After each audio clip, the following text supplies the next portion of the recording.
Hello friends, welcome back to my channel Divya biology classes. Friends, हम general science के topics पढ़ रहे थे जिनमें तो आज का हमारा टॉपिक है नेचुरल रिसोर्स मैनेजमेंट NRM, प्राकृतिक संसाधनों का प्रबंधन। हालांकि छोटा सा टॉपिक है और जो भी इम्पोर्टेंट क्वेश्चंस आने की संभावना है वही मैं इसको आपको करा रही हूँ। तो इसके साथ ही हमारा जो आप जनरल साइंस की फर्स्ट ग्रेड से तैयारी कर रहे हैं उनके लिए इंपॉर्टेंट टॉपिक है। साथ में अगर आप सेकेंड ग्रेड रीट की तैयारी कर रहे हैं या फिर कोई भी और एग्जाम की तैयारी कर रहे हैं जिसमें साइंस आती है तो उसके लिए भी ये इंपॉर्टेंट है। शुरू करते हैं आज का टॉपिक, नेचुरल रिसोर्स मैनेजमेंट, प्राकृतिक संसाधनों का प्रबंधन। ये रिसोर्सेज का प्रबंधन मैनेजमेंट जानने से पहले, जिसे हम करंट से जोड़कर भी पढ़ेंगे, आपको नेचुरल रिसोर्सेज के बारे में भी थोड़ा थोड़ा पता होना चाहिए कि कौन कौन से जो नेचुरल रिसोर्सेज हैं जो रिन्यूएबल होते हैं, नॉन रिन्यूएबल होते हैं, जिनको आगे हमें जो डिवाइड किया गया है। तो नेचुरल रिसोर्सेज क्या होते हैं? सबसे पहले ये बात है जिसे हम काफ़ी टाइम से पढ़ते हुए आ रहे हैं, ठीक है। साइंस की लैंग्वेज में इसको क्या कहते हैं? तो नेचुरल रिसोर्स प्राकृतिक संसाधन प्रकृति से मिलने वाले वे पदार्थ होती हैं जिनका उपयोग इंसान अपनी ज़रूरतों के लिए क्या करता है, यानी जिनके बिना अभी जो इंसान है वो रह नहीं सकता। मानव अपनी जो पूर्ति है, आवश्यकताओं की पूर्ति करता है, वो सब नेचुरल रिसोर्सेज के अंतर्गत आते हैं। तो इनमें जैसे हवा, पानी, जल, सूर्य का प्रकाश, लाइट, ये सारी है, बिजली, ये जो है ये सब नेचुरल रिसोर्सेज होते हैं। तो नेचुरल रिसोर्सेज हैं हमें कहाँ कहाँ से प्राप्त होती हैं? तो नेचुरल रिसोर्स के बारे में हम देखें, मुख्य रूप से हमको जैसे जंगलों से भी प्राप्त होती हैं, सूर्य की ऊर्जा से भी प्राप्त होती हैं। तो इसके अकॉर्डिंग जैसे हमें ये प्राप्त होती हैं जिनका हम उपयोग करते हैं, जैसे कोयला है, पेट्रोलियम है, प्राकृतिक गैस है, ये सारे नेचुरल रिसोर्सेज हैं। लेकिन इनको हमारे इनको जैसे वापस से अगर लाया जा सकता है और नहीं लाया जा सकता, उसके अकॉर्डिंग इनको दो प्रकार से वर्गीकरण किया गया है, क्लासिफाइड किया गया है। कैसे? जैसे कुछ ऐसे रिसोर्सेज होते हैं जो कभी खत्म नहीं होते, रिन्यूएबल जिनको बोल सकते हैं। कुछ ऐसे होते हैं जिनको जो एक टाइम के बाद अगर लंबे समय से हम यूज करते आ रहे हैं, तो अगर उनका दोहन अत्यधिक किया गया तो वो खत्म हो सकते हैं। जैसे नॉन रिन्यूएबल जिनको बोलते हैं, यानी पहले हो गए नवीकरणीय जिनको बोला जाता है रिन्यूएबल, जैसे सौर ऊर्जा, जल, जो पुनः हमें प्रकृति से प्राप्त होते हैं और जिन्हें पुनः प्राप्त हो सकते हैं। दूसरे होते हैं गैर नवीनीकरण, नॉन रिन्यूएबल जैसे रिसोर्सेज होते हैं, जैसे कोयला, खनिज है, जो सीमित मात्रा में होते हैं प्रकृति में, लेकिन आप इसका अत्यधिक दोहन करते रहोगे तो एक टाइम के बाद ये खत्म हो सकते हैं। देखते हैं तो नॉन रिन्यूएबल रिसोर्सेज जो होते हैं वो कौन कौन से होते हैं। ये संसाधन प्राकृतिक रूप से पुनः उत्पन्न होते रहते हैं और मानवीय उपयोग में जल्दी से खत्म नहीं होते हैं। सौर ऊर्जा इसमें मुख्य रूप से आती है, जैसे सौर ऊर्जा, सोलर एनर्जी आती है, यानी सूर्य का प्रकाश, जो जब तक पृथ्वी रहेगी, जब तक सूर्य का प्रकाश रहेगा, तो सूर्य से मिलने वाली जो रोशनी है जो कभी खत्म नहीं होती है, जिस पर हाल ही में सबसे ज़्यादा वर्क किया जा रहा है। इसके अलावा है पवन ऊर्जा है, जो हवा से हमें प्राप्त होती है। पवन चक्कियों के द्वारा जो ऊर्जा बनाई जाती है वो पवन ऊर्जा है, तो हवा की गति से उत्पन्न ऊर्जा। तीसरा है जल, वाटर से, नदियाँ, झीलों, महासागरों में पाया जाने वाला, जिसे नवीनीकृत किया जा सकता है, जो कि भाप के द्वारा बनता रहता है। वन और वनस्पति, पेड़ पौधे जो ऑक्सीजन, लकड़ी प्रदान करते हैं। हालांकि ये गैर पारंपरिक है, नॉन रिन्यूएबल भी इनको बोल सकते हैं, लेकिन अगर आप एक टाइम के बाद इनको वापस से आप जैसे जंगलों को सुरक्षित करें, वापस से पेड़ पौधों को उगाते रहें, तो ये रिन्यूएबल हो सकती हैं। तो इस तरह से ये जो कुछ सोर्सेज हैं जो रिन्यूएबल में आते हैं। अब हम देखते हैं नॉन रिन्यूएबल रिसोर्सेज। ये संसाधन ऐसे होते हैं जो सीमित मात्रा में हैं और इनको बनने में लाखों वर्ष लगते हैं, यानी करोड़ों लाखों वर्षों के बाद कोयला, पेट्रोलियम आदि की प्राप्ति होती है। तो एक बार इस्तेमाल होने के बाद इन्हें पुनः प्राप्त नहीं किया जा सकता है। इसमें मुख्य रूप से आते हैं जीवाश्मीय ईंधन, फॉसिल फ्यूल्स, जिसमें कोयला, पेट्रोलियम, प्राकृतिक गैस मुख्य रूप से इसमें आती हैं। इसके अलावा है खनिज और धातुएं, यानी मिनरल और मेटल्स हैं, जो भी हमें एक ही बार प्राप्त होती हैं, इसको वापस से रिन्यू नहीं किया जा सकता। लोहा, तांबा, सोना, हीरा, जो भी जमीन से निकालने वाले खनिज हैं, जितने भी मिनरल्स हैं, वो सब अगर आपको निरंतर दोहन करोगे तो वो खत्म हो जाएंगे। तो ध्यान रखना, रिन्यूएबल और नॉन रिन्यूएबल रिसोर्सेज के बारे में आपसे पूछा जा सकता है कि कौन से रिन्यूएबल होते हैं, कौन से नॉन रिन्यूएबल होते हैं। इसके अलावा कुछ और एक वर्गीकरण भी है, क्लासिफिकेशन देखा है, जैसे बेस्ड ऑन ओरिजिन, उनकी उत्पत्ति के आधार पर भी हम देख सकते हैं। जैसे जैविक, बायोटिक होते हैं, जैसे हमें पता है जो जीवित प्राणियों कार्बनिक पदार्थों से प्राप्त होंगे वो जैविक हो जाएंगे, जैसे वनस्पति जीव है, पशुधन है। दूसरे अबायोटिक होते हैं जो कि हमें निर्जीव और अकार्बनिक पदार्थों से प्राप्त होते हैं, जैसे भूमि, हवा, पानी और खनिज है। तो ये तो हमने देख लिया एक छोटा सा वर्गीकरण। क्योंकि नवी आपके नेचुरल रिसोर्स का प्रबंधन दे रखा है, लेकिन कई बार इस वाले टॉपिक में से भी, क्योंकि नेचुरल रिसोर्स में से भी क्वेश्चंस पूछे गए हैं, इसके लिए आपको थोड़ी बहुत इसकी जानकारी होनी जरूरी है। अब इसको एनसीईआरटी में ऊर्जा के पारंपरिक और गैर पारंपरिक स्रोत के रूप में जो है डिफाइन किया गया है। तो ये भी हमारे लिए जानना जरूरी है कि कौन से पारंपरिक स्रोत हैं और कौन से गैर पारंपरिक सोर्स हैं, यानी जो लंबे समय से चले आ रहे हैं, जिनका हम लंबे समय से उपयोग कर रहे हैं, वो पारंपरिक है, लेकिन अभी हाल ही में जिनका उपयोग करके हमने लाइट बनाना, बिजली, विद्युत उत्पादन शुरू किया है, वो गैर पारंपरिक स्रोत में आते हैं।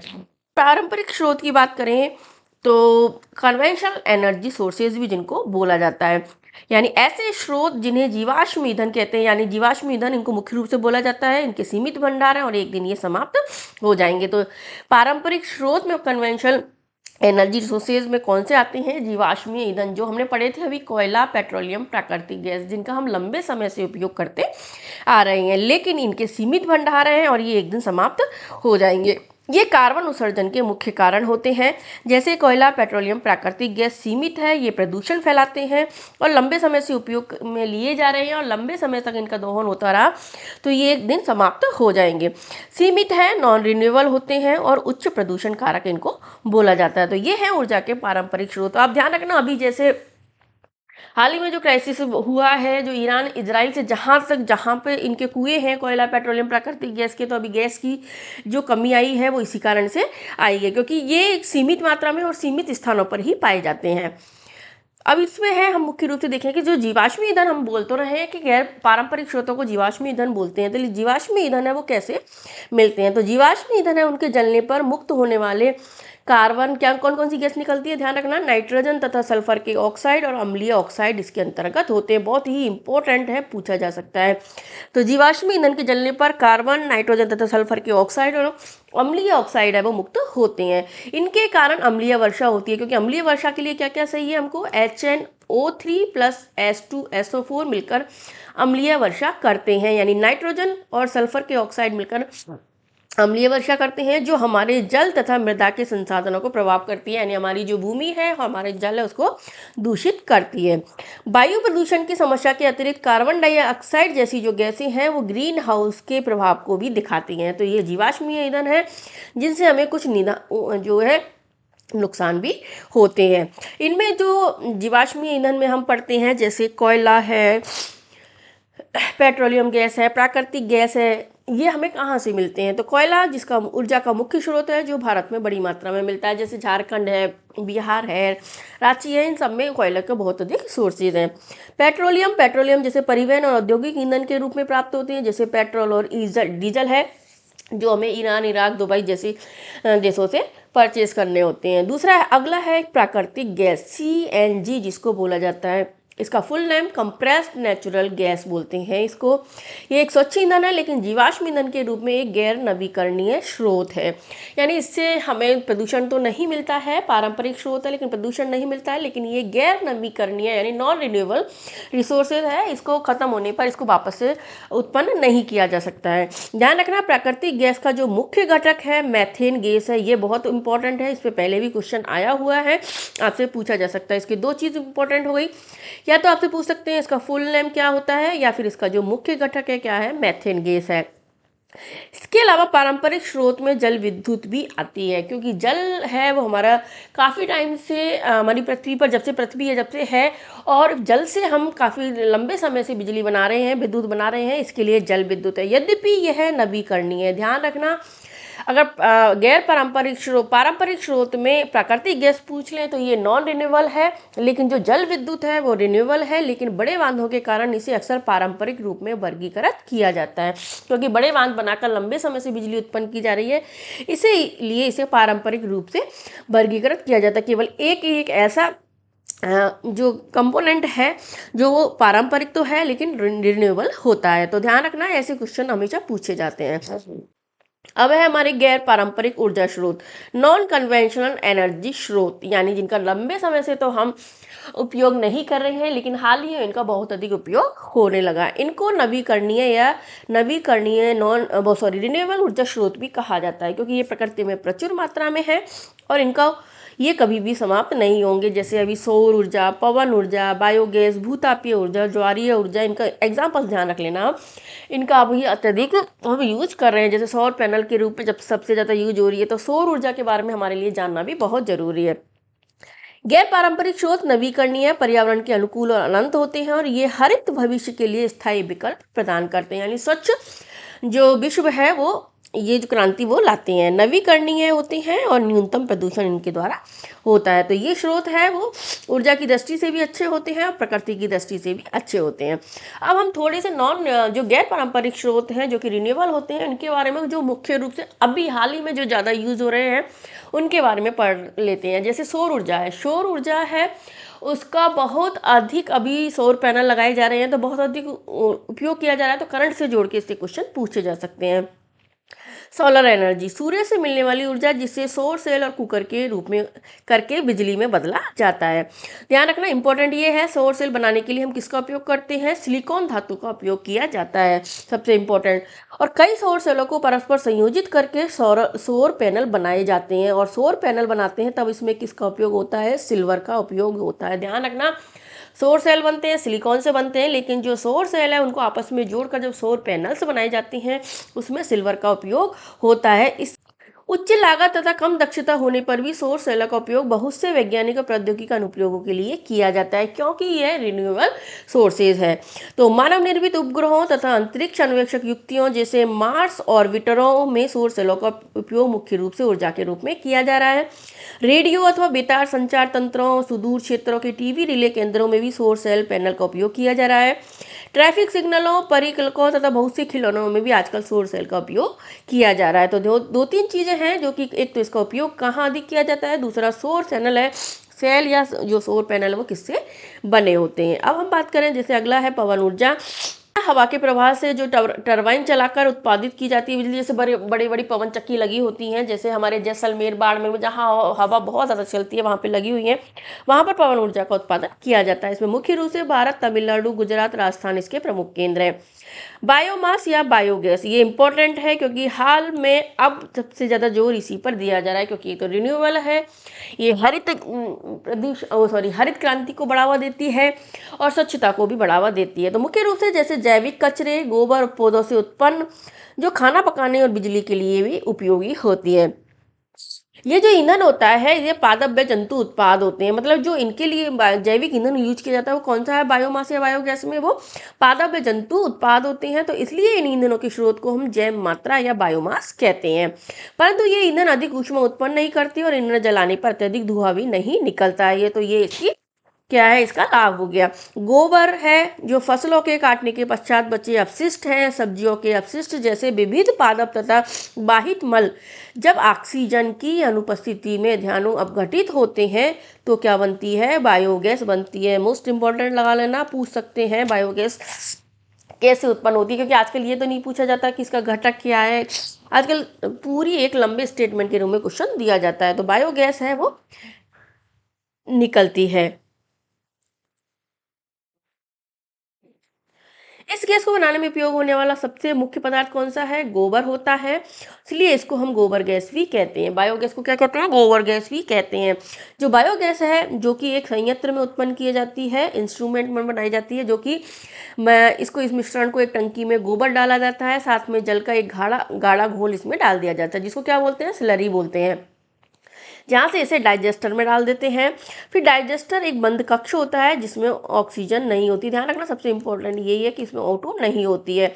O2 नहीं होती है तो O2 के बिना रहने वाले जो जीव होते हैं, सूक्ष्म जीव, बैक्टीरियाज, अवायवीय सूक्ष्म जीव जिनको मेथनोजेंस भी कहते हैं, इन्हें जीवित रहने के लिए ऑक्सीजन की आवश्यकता नहीं होती। वो गोबर को जटिल यौगिकों का अपघटन कर देते हैं, और जब अपघटन पूरा हो जाता है तो इसके बदले इसमें कौन कौन सी गैस निकलती है? मेथेन, कार्बन डाइऑक्साइड, हाइड्रोजन तथा हाइड्रोजन सल्फाइड जैसे गैसें बनती हैं। तो ध्यान रखना, बायोमास या बायोगैस में कौन सी गैस होती है? मेथेन होती है, कार्बन डाइऑक्साइड होती है, हाइड्रोजन और हाइड्रोजन के सल्फाइड जैसी गैसें इसमें होती हैं। जैव गैस एक उत्तम ईंधन है क्योंकि इसमें 75% तक मेथेन होती है, यानी जो मुख्य कंपोनेंट कौन सा है उसका मेथेन होता है। ये प्रश्न आया हुआ है कि प्राकृतिक गैस और मेथेन, जैव गैस का मुख्य घटक क्या है, मेथेन है। लेकिन अभी जो क्वेश्चन आपसे पूछेंगे वो ऐसे नहीं पूछ के ऐसे पूछेंगे कि जैव गैस द्वारा कौन कौन सी गैसें इसमें उत्पन्न होती है। तो ये धुआं उत्पन्न किए बिना जलती है, इसकी तापन क्षमता भी उच्च होती है। जैव गैस का उपयोग प्रकाश के स्रोत के रूप में किया जाता है। और इसके अलावा जो बायोगैस में संयंत्र में जो स्लरी बच जाती है उसमें नाइट्रोजन और फास्फोरस की प्रचुर मात्रा में होते हैं। कौन कौन से खाद तत्व होते हैं, नाइट्रोजन और फास्फोरस होते हैं, जिनको एक उत्तम खाद के रूप में काम में लिया जाता है। तो ये थोड़ा सा बायोगैस के बारे में आप डिटेल में थोड़ा सा पढ़ लेना। आप ये मत सोचना कि मैम हमारे जो नेचुरल रिसोर्सेज का प्रबंधन है, लेकिन कई बार रिलेटेड करके क्वेश्चन पूछे जा सकते हैं और पहले भी पूछे गए हैं। अब है ज्वारीय ऊर्जा। ज्वारीय ऊर्जा किससे उत्पन्न होती है, समुद्र के ज्वार भाटे ऊंची नीची लहरों से उत्पन्न ऊर्जा होती है। यानी जो समुद्र में ज्वार भाटा आता है जिससे बड़ी बड़ी लहरें चलती हैं तो ज्वारीय ऊर्जा उत्पन्न होती है। तो कैसे बनाई जाती है, ज्वारीय ऊर्जा का दोहन सागर के किसी जो संकीर्ण क्षेत्र है उस पर एक बांध का निर्माण किया जाता है और वहां पर एक टरबाइन लगा दिया जाता है जिससे ज्वारीय ऊर्जा को विद्युत ऊर्जा में परिवर्तित कर दिया जाता है। यानी बड़ी बड़ी जब लहरी तरंगे चलती हैं, ज्वार भाटा इसमें आता है चंद्रमा के कारण, तो इसमें ज्वारीय ऊर्जा हम उत्पन्न कर सकते हैं। किसमें, महासागरों में। इसके अलावा जो महासागरों में एक और ऊर्जा उत्पन्न की जा सकती है, तरंग ऊर्जा। तरंग ऊर्जा कैसे बनती है, समुद्र तट पर के निकट विशाल तरंगों की गतिज ऊर्जा को विद्युत उत्पन्न करने के लिए इसी ढंग से ट्रैप किया जाता है। यानी जैसे ज्वारीय ऊर्जा बनाई जाती है वैसे ही इनको जो तरंगे लहरें चलती हैं इसमें बड़ी बड़ी, उनको भी वही टरबाइन पर डालकर विद्युत ऊर्जा में चेंज किया जाता है। महासागरों के पृष्ठ पर आर पार बहने वाली जो प्रबल तरंगे उत्पन्न होती हैं उनसे तरंग ऊर्जा बनती है। क्योंकि महासागर विशाल होते हैं, ओशियंस विशाल होते हैं, तो इनको टरबाइन में डालकर तरंग ऊर्जा उत्पन्न की जा सकती है। इसके अलावा महासागरों से एक और ऊर्जा बनाई जा सकती है, महासागरीय तापीय ऊर्जा। समुद्रों तथा महासागरों के पृष्ठ का जल सूर्य द्वारा तप्त होता है। यानी जो ऊपर ऊपर वाला जल होता है वो सूर्य के द्वारा गर्म हो जाता है, लेकिन जो अंदर का जल होता है गहराई में वो हमेशा ठंडा बना रहता है। यानी महासागरों का जल अंदर की ओर ठंडा और ऊपर गर्म हो जाता है, तो ताप में इसमें अंतर हो जाता है। इसके कारण जो सागरीय तापीय ऊर्जा है, सागर में एक तापीय ऊर्जा बन जाती है ताप के अंतर के कारण। इसका जो रूपांतरण है विद्युत संयंत्र, ocean thermal energy conversion plant, ध्यान रखना कौन से प्लांट के द्वारा बदली जाती है इसको विद्युत ऊर्जा में, ocean thermal energy conversion plant या OTEC विद्युत संयंत्र में ऊर्जा प्राप्त करने के लिए किया जाता है। यानी ये प्लांट लगाए जाते हैं बड़े बड़े ओशियंस में, तो वहाँ पे इनके द्वारा सागर की जो तापीय ऊर्जा है उसे विद्युत ऊर्जा में परिवर्तित किया जाता है। तो OTEC विद्युत संयंत्र केवल तभी प्रचलित होते हैं जब, इसकी भी कंडीशन है कि महासागर के पृष्ठ पर जल का ताप तथा 2 किलोमीटर की गहराई पर जल के ताप में लगभग 20 डिग्री का अंतर होना चाहिए। यानी अंदर की और बाहर के ताप में कितना, 20 डिग्री सेंटीग्रेड की अंतर होने पर ही तापीय ऊर्जा उत्पन्न होती है। तो पृष्ठ के तप्त का जल का उपयोग अमोनिया जैसी बाष्पील द्रवों को उबालने में भी किया जाता है। यानी सूर्य के द्वारा समुद्र का जल इतना गर्म हो जाता है कि बाष्पील द्रव अमोनिया को भी उबाला जा सकता है। इसके अलावा है तो ध्यान रखना महासागरों की 3 प्रकार की ऊर्जा उत्पन्न हो गई, ज्वारीय ऊर्जा, तरंग ऊर्जा, महासागरीय तापीय ऊर्जा। अब हम बात करें भूतापीय ऊर्जा, यानी भूत यानी पृथ्वी से उत्पन्न होने वाली ऊर्जा। पृथ्वी की आंतरिक ऊष्मा से उत्पन्न ऊर्जा होती है, उसे भूतापीय ऊर्जा कहते हैं।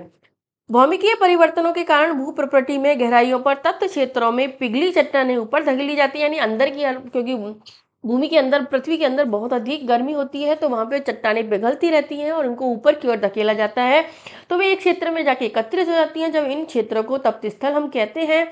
जब भूमिगत जल इन तप्त स्थलों के संपर्क में आता है तो उससे भाप बन जाती है, इस भाप के द्वारा ही भूतापीय ऊर्जा बनाई जाती है। तो आपको थोड़ा थोड़ा, ज़्यादा नहीं, बस थोड़ा थोड़ा आपको पता होना चाहिए कि किस तरह से ऊर्जा है वो उत्पन्न होती है। अगर आपसे पूछ भी ले तो आपके क्वेश्चन नहीं गलत हों, क्योंकि शॉर्ट में तो आप कहीं से भी पढ़ सकते हो, लेकिन थोड़ा सा अब भी जो पैटर्न RPSC दे रही है उसके हिसाब से आपको थोड़ा सा डिटेल में पढ़ने की आवश्यकता है। एक एक 2 बार पढ़ोगे आपको याद हो जाएंगे।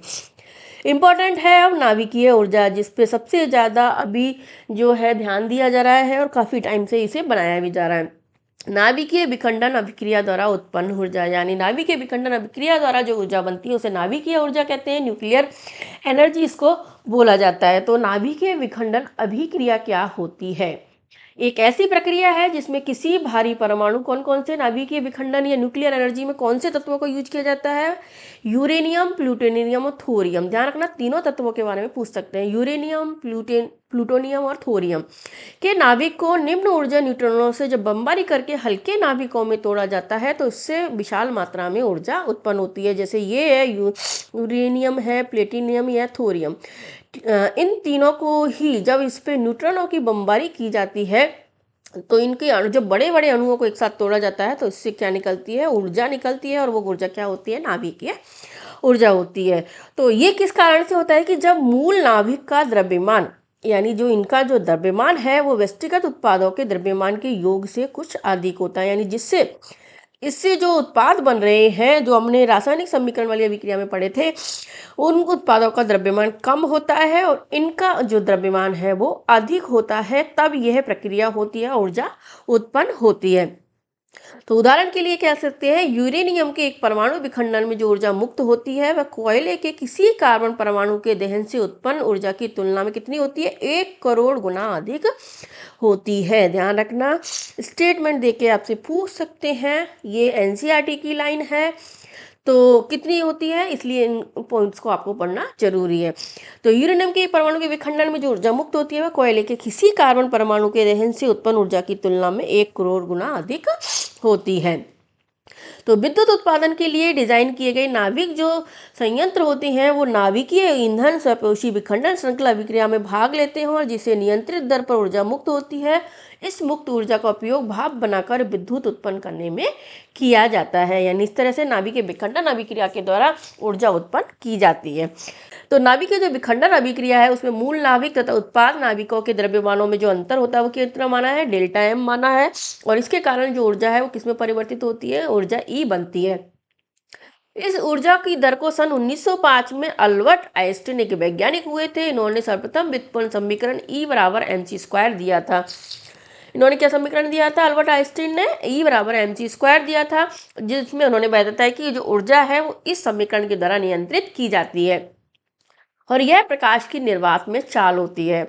नाभिकीय विज्ञान में ऊर्जा को प्राय इलेक्ट्रॉन वोल्ट के द्वारा व्यक्त किया जाता है और जहाँ पे 1 इलेक्ट्रॉन वोल्ट बराबर 1.6 इंटू 10⁻⁻19 जूल इसका मान होता है। उपरोक्त समीकरणों द्वारा हम ये जान सकते हैं कि एक एकीकृत परमाणु द्रव्यमान मात्रक लगभग 931 मेगा इलेक्ट्रॉन वोल्ट ऊर्जा के तुल्य होता है। क्या इसमें एनसीईआरटी में दे रखा है, इसलिए हम इसको नेगलेक्ट नहीं कर सकते। हो सकता है इसमें से आपसे पूछ सकते हैं। नाभिकीय ऊर्जा हमारे यहाँ भारत में कहाँ कहाँ मुख्य रूप से बनाई जाती है, ये क्वेश्चन आया हुआ है इनकी दक्षता के आधार पर। तारापुर महाराष्ट्र में, राणा प्रताप सागर राजस्थान रावतभाटा में, कलपक्कम तमिलनाडु में, नरोरा उत्तर प्रदेश, काकरा गुजरात तथा केगा कर्नाटक पर स्थित नाभिकीय विद्युत संयंत्र, यहाँ इन स्थानों पर नाभिकीय प्लांट है वो लगे हुए हैं। भारत में क्षमता स्थापित के अनुसार नाभिकीय विद्युत संयंत्रों का अवरोही क्रम यानी बढ़ते से घटते हुए क्रम इस प्रकार है। यानी कुडनकुलम तमिलनाडु, फिर तारापुर महाराष्ट्र, फिर केगा कर्नाटक, फिर काकरा गुजरात, मद्रास कलपक्कम तमिलनाडु, फिर नरोरा उत्तर प्रदेश और रावतभाटा राजस्थान में सबसे कम नाभिकीय ऊर्जा का उत्पादन होता है। ये क्रम पूछा गया है, इसके लिए आपके लिए बहुत इंपॉर्टेंट है, ये क्रम आपको याद होना चाहिए। ठीक है, इसके अलावा क्षमता के अनुसार भारत के प्रमुख, अब ये है कि जो क्रम बना है तो उसमें कितने वाट है वो ऊर्जा बनती है। तो कुडनकुलम परमाणु ऊर्जा संयंत्र जिसे KKNNPB के नाम से भी जाना जाता है, तमिलनाडु में है। इसमें लगभग सबसे ज़्यादा नाभिकीय ऊर्जा बनती है 2000 मेगावाट। 1 से 2 चालू क्षमता लगभग 6000 मेगावाट नियोजित। ठीक है, 2000 मेगावाट आप याद रख लेना। दूसरे स्थान पर है तारापुर परमाणु ऊर्जा संयंत्र, TAPS के नाम से इसे जाना जाता है, महाराष्ट्र में। इससे लगभग 1400 मेगावाट ऊर्जा बनती है। भारत का पहला और सबसे पुराना परमाणु ऊर्जा संयंत्र है, परमाणु ऊर्जा प्लांट है ये। रावतभाटा परमाणु ऊर्जा संयंत्र RAPS जो रावतभाटा राजस्थान में है, इसमें 1180 मेगावाट ऊर्जा का उत्पादन होता है। फिर काइगा परमाणु ऊर्जा संयंत्र जो कर्नाटक में है, इससे 880 मेगावाट बनती है। काकरापर परमाणु ऊर्जा संयंत्र KAPS गुजरात में है, जिसमें 660 मेगावाट बनती है।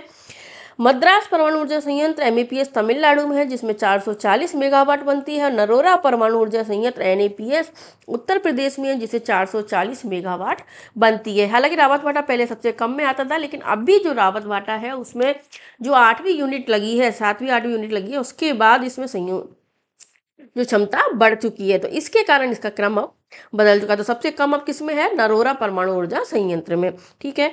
नोट, अप्रैल 2025 तक भारत में 7 संयंत्रों में 25 रिएक्टर कार्यरत हैं, जिनमें कुल क्षमता 8,880 मेगावाट है, और सभी का संचालन किसके द्वारा किया जाता है? एनपीसीआईएल के द्वारा किया जाता है। तो नेचुरल रिसोर्स के बारे में एक थोड़ी सी जानकारी थी, जिसे आपको पढ़ना बहुत जरूरी था। अब हम पढ़ेंगे नेचुरल रिसोर्सेज का प्रबंधन, जिसमें कुछ इंपॉर्टेंट पॉइंट्स हैं जिनको आपको याद रखना है। सबसे पहले देख लेते हैं कि प्राकृतिक संसाधनों का प्रबंधन या नेचुरल रिसोर्स मैनेजमेंट है वो क्या होता है, जिसे एनआरएम भी बोलते हैं। जल, भूमि, वन और खनिज जैसे संसाधनों का विवेकपूर्ण उपयोग, संरक्षण, पुनर्स्थापन, ताकि वे वर्तमान में भविष्य की पीढ़ियों के लिए उपलब्ध रहे, उसे ही हम प्रबंधन मैनेजमेंट कहते हैं। ये एक सतत विकास का हिस्सा है जो पारिस्थितिकी संतुलन बनाए रखने के लिए वैज्ञानिक तकनीकों, स्थानीय सामुदायिक सहभागिता, सरकारी नीतियों के माध्यम से संसाधनों की खपत को कम और पुनर्चक्रण को बढ़ावा देता है। इसका मुख्य उद्देश्य पूछ सकते हैं आपसे क्या है? पारिस्थितिकी संतुलन बनाए रखना, संसाधनों की बर्बादी रोकना, और सबसे इंपॉर्टेंट 3R रिड्यूस कम उपयोग, रीयूज पुनः उपयोग, रिसाइकिल पुनर्चक्रण के सिद्धांत को अपनाना। हाल ही में ये सबसे ज़्यादा 3R सिद्धांत सबसे ज़्यादा यूज हो रहा है, इसलिए आपको इस 3R को आपको याद रखना है। संरक्षण की हमें आवश्यकता क्यों पड़ती है? संसाधनों के अत्यधिक उपयोग, प्रदूषण और पर्यावरणीय असंतुलन जैसे वनों की कटाई, जलवायु परिवर्तन हो रहा है, इसलिए इनका टिकाऊ प्रबंधन जरूरी है। जैसे अभी देख रहे हैं कि वर्तमान में जो मौसम है, अत्यधिक ग्लेशियर के पिघलने से और वनों की अत्यधिक कटाई से जो सर्दी है उसका टाइमिंग कम हो गया है और गर्मी हमारी बहुत अधिक बढ़ चुकी है। तो ये सब जलवायु परिवर्तन है, वो इसको कम करने के लिए संरक्षण की आवश्यकता है। अत्यधिक दोहन के कारण सूखा, बाढ़, प्रदूषण, प्रजातियों के विलुप्त होने जैसी समस्याओं से निपटने के लिए भी प्रबंधन अनिवार्य आपसे स्टेटमेंट के रूप में भी ये पूछे जा सकते हैं। अब यह प्राकृतिक संसाधनों का जो हम प्रबंधन या जो हम इनका मैनेजमेंट करते हैं, उनके प्रमुख पहलू है, यानी किस किस फैक्ट पर हमें ध्यान देना जरूरी है। सबसे ज़्यादा है संरक्षण और विकास। संसाधनों का इस तरह से उपयोग किया जाए कि पर्यावरण को नुकसान न हो, जैसे वर्षा जल संचयन, वनीकरण किया जाए, वन्य जीवों का संरक्षण किया जाए। दूसरा है सतत उपयोग। ये इंपॉर्टेंट है क्योंकि आपसे इसके बारे में पूछ सकते हैं या फिर आपसे पॉइंट से भी पूछ सकते हैं। संसाधनों का उतना ही उपयोग करना जितना की आवश्यकता हो, ताकि वो खत्म नहीं हो। सामुदायिक भागीदारी, स्थानीय लोगों के प्रबंधन में शामिल करना, जैसे संयुक्त वन प्रबंधन वैसी नीति को अपनाना। वैज्ञानिक दृष्टिकोण, संसाधनों के सही आकलन और उपयोग के लिए तकनीकी व वैज्ञानिक डेटा का उपयोग करना, ताकि कम से कम इनका उपयोग हो और इनका संरक्षण किया जा सके। अभी है जो हाल ही में जो प्रोसेस चल रही है प्रबंधन के लिए, 3R सिद्धांत को यूज किया जा रहा है। ये बहुत इंपॉर्टेंट है। कौन कौन सा R है जो 3R सिद्धांत है, जो कि मैनेजमेंट, नेचुरल रिसोर्स के मैनेजमेंट के लिए आवश्यक है? रिड्यूस, यूज और रिसाइकिल, ये 3R सिद्धांत है जो मैनेजमेंट के अभी सतत विकास को महत्व दे रहे हैं। रिड्यूस, कम उपयोग करना, बिजली, पानी, ईंधन जैसे संसाधनों की खपत कम करना। रीयूज, पुनः उपयोग, पुरानी वस्तुओं को फेंकने की बजाय उन्हें दोबारा काम में लेना। रिसाइकिल, पुनःचक्रण, प्लास्टिक, कागज, धातु आदि की रिसाइकिल करके नई वस्तु बनाना। तो ये तो हाल ही में जो प्रबंधन के लिए 3R सिद्धांत चल रहा है वो मैंने आपको बता दिया है। अब NCERT में इसमें एक सिद्धांत दिया हुआ है पर्यावरण को बचाने के लिए, 5R सिद्धांत, जिसे भी आपको पढ़ना है। ठीक है, क्योंकि अगर आपसे 3R के बारे में पूछेंगे तो आप इससे बता देना, और अगर 5R से पूछ ले तो जो NCERT में क्योंकि दे रखा है तो इसके लिए आपको 5R के बारे में भी पता होना चाहिए। पर्यावरण को बचाने के लिए 5 प्रकार के R का यूज किया जाता है, जैसे रिफ्यूज, इनकार, रिड्यूस, कम उपयोग, रीयूज, पुनः उपयोग, रीपर्पस और रिसाइकिल, पुनः चक्रण। आप हिंदी में भी है लेकिन आप इंग्लिश में इसको अच्छे से याद कर पाओगे। सबसे पहला है इनकार या रिफ्यूज। इसका अर्थ है कि जिन वस्तुओं की आपको आवश्यकता नहीं है उनको लेने से इनकार करना। अब अभी पहले क्वेश्चन पूछा गया था कि कौन सा जो है 5R में सम्मिलित नहीं है, लेकिन अभी जो क्वेश्चन आपसे पूछे जा सकते हैं आपसे ये दे देंगे, इनके सामने आपको मिलाने के लिए दे देंगे, या फिर अलग अलग इनके स्टेटमेंट बना के आपको दे सकते हैं। तो उन ये बहुत ही इम्पोर्टेंट है इसको, क्योंकि हमेशा क्वेश्चन इसी में से पूछे जाते हैं। इन उत्पादों को खरीदने से इनकार करें जो कि आपको, आपके परिवार और पर्यावरण को नुकसान पहुंचाएं। जैसे मुख्य रूप से है प्लास्टिक के थैलों को बंद करना चाहिए, क्योंकि पृथ्वी को सबसे ज़्यादा प्लास्टिक है वो नुकसान पहुँचाती है। ठीक है। दूसरा आर हमारा क्या कहता है, कम उपयोग। ठीक है। रिड्यूस, इसका अर्थ है कि कम से कम वस्तुओं का उपयोग करना, बिजली, पानी, ईंधन जैसे संसाधनों की खपत को कम करना। तीसरा है पुनः उपयोग, रीयूज, किसी भी वस्तु का बार बार उपयोग करना, यानी अगर वो यूजेबल है तो उस चीज़ को बार बार उपयोग करो। जैसे लिफाफों को फेंकने की अपेक्षा आप फिर से उपयोग में ला सकते हो। विभिन्न खाद्य पदार्थों के साथ आई प्लास्टिक की बोतलें, डिब्बे इत्यादि का उपयोग रसोई घर में वस्तुओं को रखने में किया जा सकता है। चौथा है पुनः प्रयोजन, रीपर्पज। इसका अर्थ है कि जब कोई वस्तु जिस उपयोग के लिए बनी है उस उपयोग में नहीं ला सकती तो किसी अन्य उपयोग में उसका उपयोग करो। जैसे कोई चीज़ है आप काम में ले रहे हो घर में, लेकिन उसका फिर वापस से उसी काम में नहीं हो सकती तो उसे दूसरे काम में लो, उसे फेंको मत। जैसे टूटे फूटे चीनी की मिट्टी के बर्तन में पौधे उगाना। तो पुनः पर्पज, रीपर्पज भी आपको याद होना चाहिए। अगला है फिर पुनः चक्रण या रिसाइकिल। इसका अर्थ है प्लास्टिक, कागज, कांच, धातु की वस्तुएं तथा ऐसे पदार्थों का पुनर्चक्रण करके उपयोगी वस्तुएं बनाना। जब तक आवश्यक न हो इनका नया उत्पादन और संश्लेषण विवेकपूर्ण नहीं है। यानी आवश्यक न हो इनका नया उत्पादन या संश्लेषण भी विवेकपूर्ण नहीं है। तो ये 5 आर प्रबंधन की 3R सिद्धांत आपको अच्छे से याद होने चाहिए, और प्रबंधन के जो पहलू हैं उनको भी आपको याद रखना है। तो ये संकल्पना क्या कहती है कि संपोषित विकास की संकल्पना मनुष्य की वर्तमान आधारभूत आवश्यकताओं की पूर्ति व विकास को प्रोत्साहित करती है, साथ ही साथ भावी संतति के लिए संसाधनों का संरक्षण भी करती है। आर्थिक विकास पर्यावरण संरक्षण से संबंधित है, अतः संपोषित विकास जीवन के सभी आयाम निहित होते हैं। प्राकृतिक संसाधन के प्रमुख संसाधन प्रबंधन विधियां, यानी प्राकृतिक संसाधनों का जो प्रबंधन हम कर रहे हैं, स्थानीय समुदाय कर रहा है, वैज्ञानिक दृष्टिकोण से कर रही है, सरकार कर रही है, उनमें किस तरह से हम प्राकृतिक संसाधनों का प्रबंधन कर सकती हैं। तो इसकी विधियां कौन कौन सी हैं। पहला है जल प्रबंधन। ठीक है।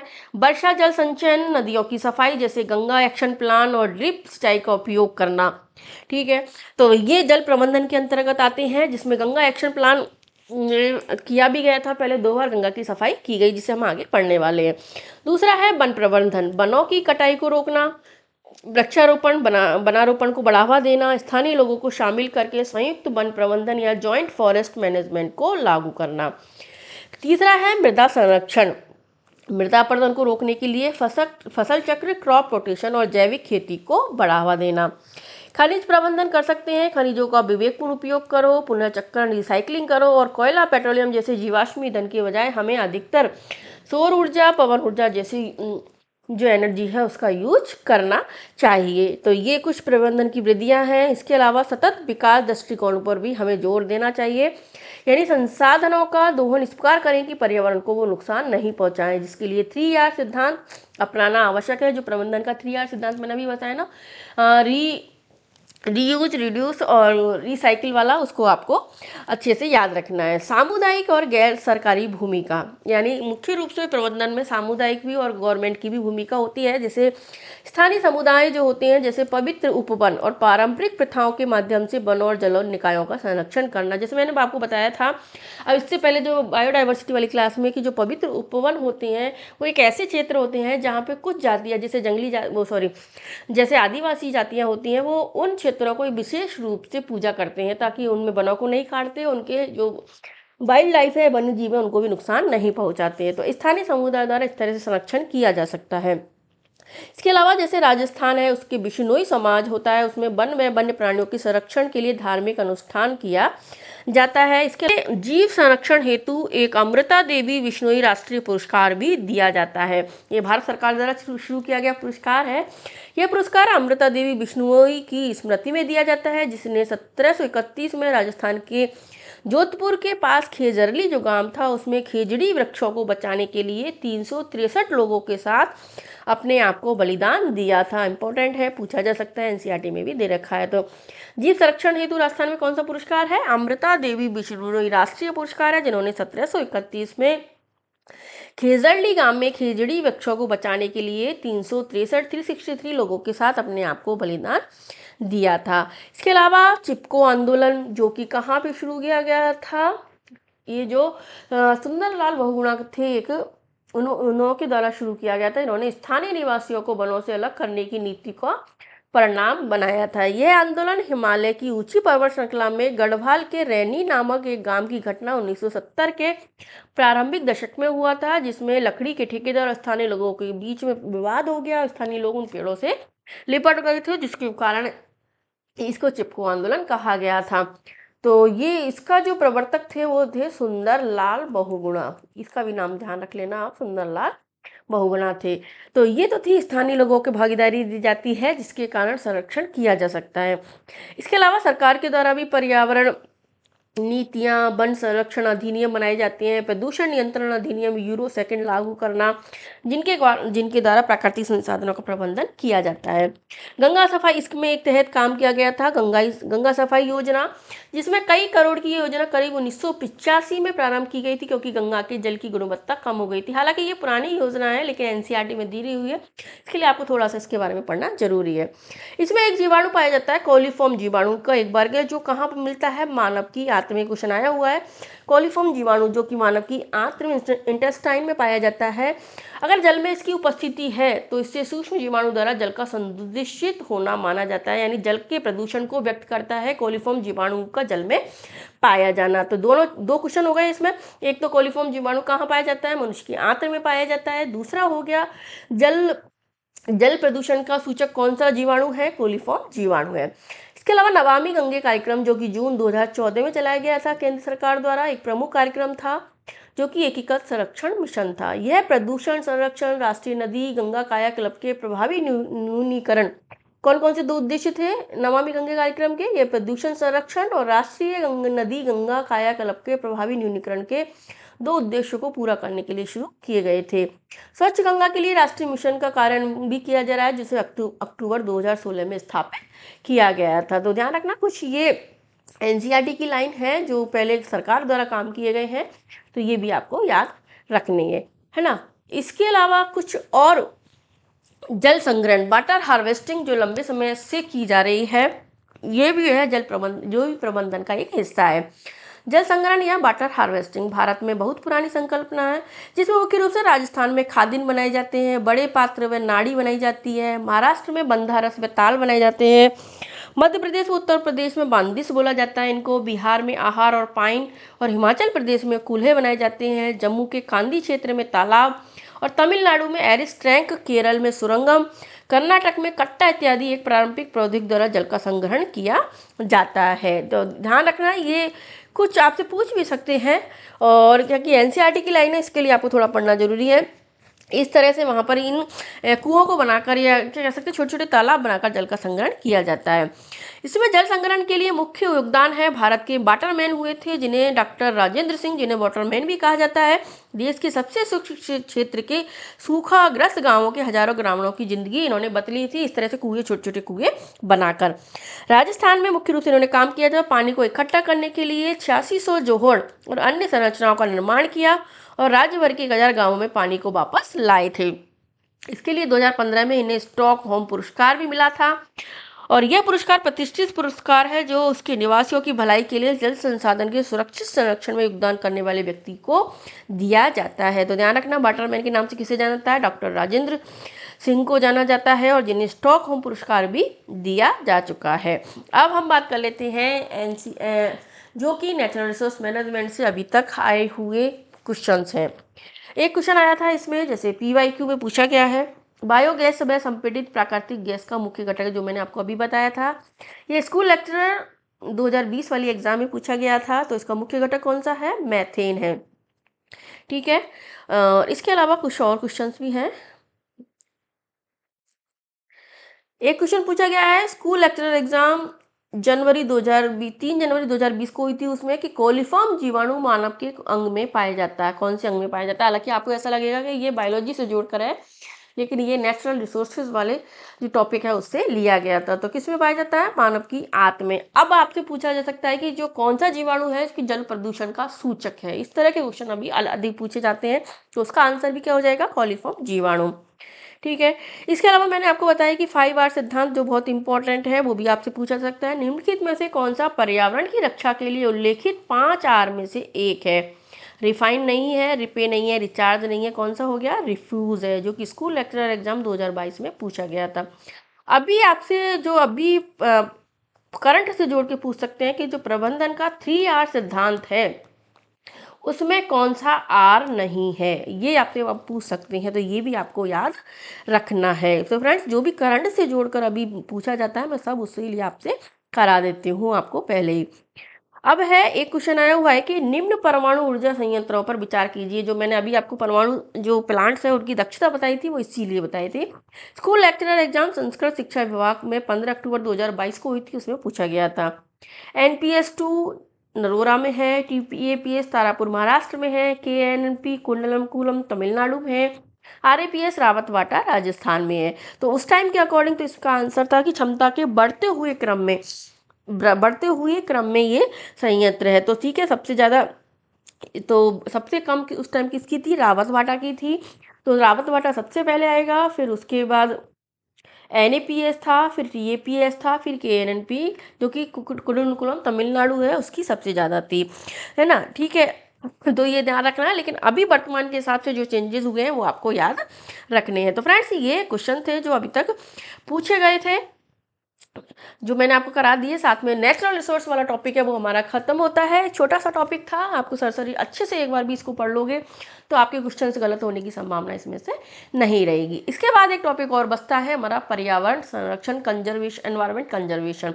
उसमें भी जो भी इंपॉर्टेंट टॉपिक है वो आपको मैं करा दूंगी, जहाँ से क्वेश्चन आने की संभावना है वो भी एक ही क्लास में खत्म हो जाएगा। तो इसके साथ ही फिर हमारा एक टॉपिक रहेगा हालिया विकास, जिसको करने के साथ हम क्वेश्चन चालू कर देंगे। तो फ्रेंड्स, अगर आपको वीडियो अच्छी लगी हो तो प्लीज़ वीडियो को लाइक कर देना, चैनल को सब्सक्राइब कर देना और भी लोगों को शेयर करना ताकि उन्हें भी इसका फ़ायदा मिल सके। फिर से मिलते हैं फिर एक नई वीडियो में। Bye bye.